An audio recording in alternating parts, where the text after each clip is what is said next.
السلام علیکم ورحمۃ اللہ وبرکاتہ۔ ہماری زکوٰۃ کے مسائل پر گفتگو چل رہی ہے، تو ایک سوال پوچھتے ہیں کہ قریبی رشتہ دار کو زکوٰۃ دینا یہ کیسا ہے؟ یعنی بیوی شوہر کو زکوٰۃ دے سکتی ہے نہیں دے سکتی، بہن بھائی کو، بھائی بہن کو، چچا بھتیجے کو،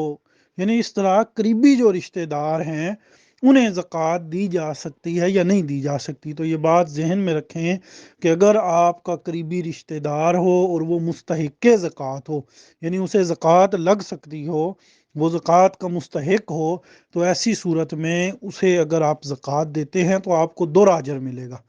ایک اجر ملے گا زکوٰۃ دینے کا، اور دوسرا اجر ملے گا جو آپ نے رشتہ داری کا خیال رکھتے ہوئے اور رشتہ داری کو ملانے کے لیے یہ نیکی کا کام کیا ہے۔ عبداللہ بن مسعود رضی اللہ تعالیٰ عنہ کی زوجہ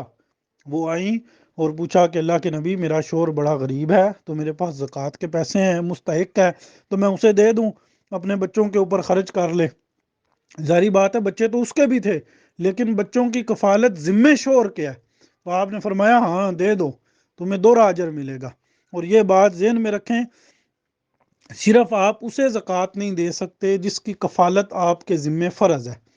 یعنی اس کی کفالت، اس کا خرچہ آپ کے ذمہ فرض ہے، اب آپ اسے نہیں زکوٰۃ دے سکتے۔ مثلا شوہر کہے کہ میں بیوی کو زکوٰۃ دے دوں، نہیں، بیوی کا خرچہ تو شوہر کے ذمہ ہے۔ شوہر کہے کہ میں اپنے جو ہے وہ بچوں کو، اولاد کو زکوٰۃ دے دوں، تو نہیں، اپنے اولاد کا خرچہ تو آپ کے ذمہ ہے۔ اسی طرح کوئی بندہ کہے کہ میں اپنے جو ہے وہ ماں باپ کو زکوٰۃ دے دوں، نہیں، نبی حدیث میں آتا ہے انت و مالک لابیک، تیرا مال، تو اور تیرا مال سب کچھ تیرے باپ کا ہے، تو ماں کا درجہ تو باپ سے بھی زیادہ ہے، تو انسان کا جو بھی مال ہوتا ہے وہ ویسے ہی اس کے ماں باپ کا ہوتا ہے۔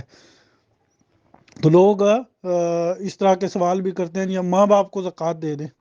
تو یہ جو کفالت جن کی آپ کے ذمہ ہے انہیں آپ اپنی زکوٰۃ نہیں دے سکتے، یہ آپ کا کے پاس جو کچھ ہے وہ تو آپ کے ذمہ فرض ہے۔ باقی جن کی کفالت آپ کے ذمہ نہیں ہے، کوئی جتنا کلوز مرضی رشتہ دار کیوں نہ ہو، آپ زکوٰۃ دے سکتے ہیں، اور زکوٰۃ دینے کا اجر بھی زیادہ ہوگا۔